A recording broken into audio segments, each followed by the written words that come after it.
Hello' everyone. যোৱা ভিডিঅ'ত আমি আলোচনা কৰিছিলোঁ কনচেপ্ট অফ ডেভেলপমেণ্টৰ ওপৰত। আজি আমি আলোচনা কৰিব ওলাইছোঁ ষ্টেজেছ অফ ডেভেলপমেণ্টৰ বিষয়ে। সাধাৰণতে আমি 4টা ষ্টেজ পাওঁ। ইনফেন্সি, জন্মৰ পৰা 2 বছৰলৈ; আৰ্লি চাইল্ডহুড, 2ৰ পৰা 6 বছৰলৈ; লেটাৰ চাইল্ডহুড, 7ৰ পৰা 12 বছৰলৈ; এডুলেশ্যন, 13ৰ পৰা 19 বছৰলৈ। কিন্তু প্ৰি নেটেল ষ্টেজকো ডেভেলপমেণ্টেল ষ্টেজ বুলি কোৱা হয়, কাৰণ মাতৃৰ গৰ্ভাশয়তো শিশু এটি ডেভেলপ হোৱা দেখা যায়। যদি আমি গ্ৰথ স্পীডৰ বিষয়ে আলোচনা কৰোঁ, ইনফেন্সিৰ ক্ষেত্ৰত ফাষ্ট গ্ৰোথ হয়। আৰ্লি চাইল্ডহুডত গ্ৰোথটো অলপ শ্ল' হৈ পৰে। লেটাৰ চাইল্ডহুডত ষ্টেডি তাতকৈ অলপ শ্ল' হৈ পৰে। কিন্তু এডুলেশ্যনৰ ক্ষেত্ৰত গ্ৰোথ স্পাৰ্ট হোৱা দেখা পাওঁ। এইটো ষ্টেজতে আটাইতকৈ বেছি গ্ৰোথ হোৱা দেখা যায়। এতিয়া আমি ডেভেলপমেণ্টেল ষ্টেজৰ লগত জড়িত কিছুমান কি পইণ্ট আৰু কেৰেক্টাৰিষ্টিক্সৰ বিষয়ে আলোচনা কৰিম।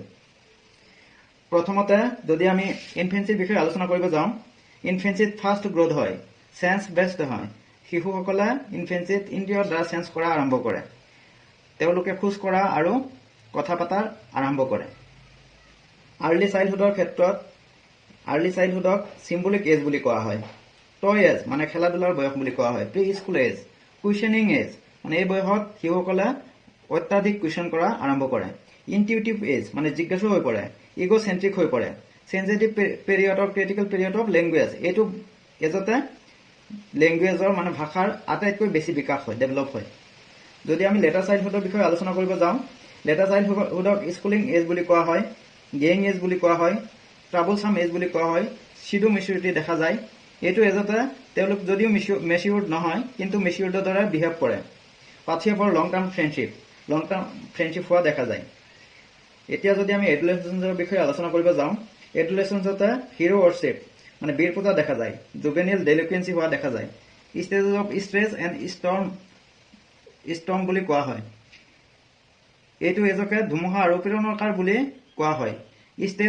ষ্টেজ অফ ষ্ট্ৰেছ এণ্ড ষ্টৰ্মৰ কথা কৈছিলে ষ্টেনলি হলে। এইটো ষ্টেজতে ট্ৰেনজিশ্যনেল এজ বুলি কোৱা হয়, কাৰণ এইটো ষ্টেজতে চাইল্ডহুডৰ পৰা এডাল্টহুডলৈ ট্ৰেনজিশ্যন হোৱা দেখা যায়। মষ্ট ক্ৰিটিকেল এজ বুলি কোৱা হয়। আইডেণ্টিটি ক্ৰাইচিছ হোৱা দেখা যায়। আইডেণ্টিটি ক্ৰাইচিছৰ থিয়ৰী দিছিলে এৰিক এৰিকছনে। ব্ৰিজ পিৰিয়ড বুলি কোৱা হয় চাইল্ডহুড আৰু এডাল্টহুডৰ মাজত। গ্ৰোথ স্পাৰ্ট হোৱা দেখা যায়। এইটো ষ্টেজতে আটাইতকৈ বেছি গ্ৰোথ হোৱা দেখা যায়। ইমোচনেল ইনষ্টেবিলিটি হোৱা দেখা যায়।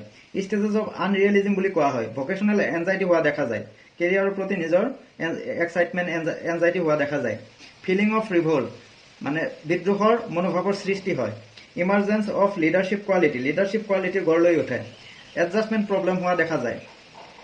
আজি ভিডিঅ'টোত এইখিনিয়ে। নেক্সট ভিডিঅ'ত আমি প্ৰিন্সিপল অফ ডেভেলপমেণ্টৰ বিষয়ে আলোচনা কৰিম। ধন্যবাদ।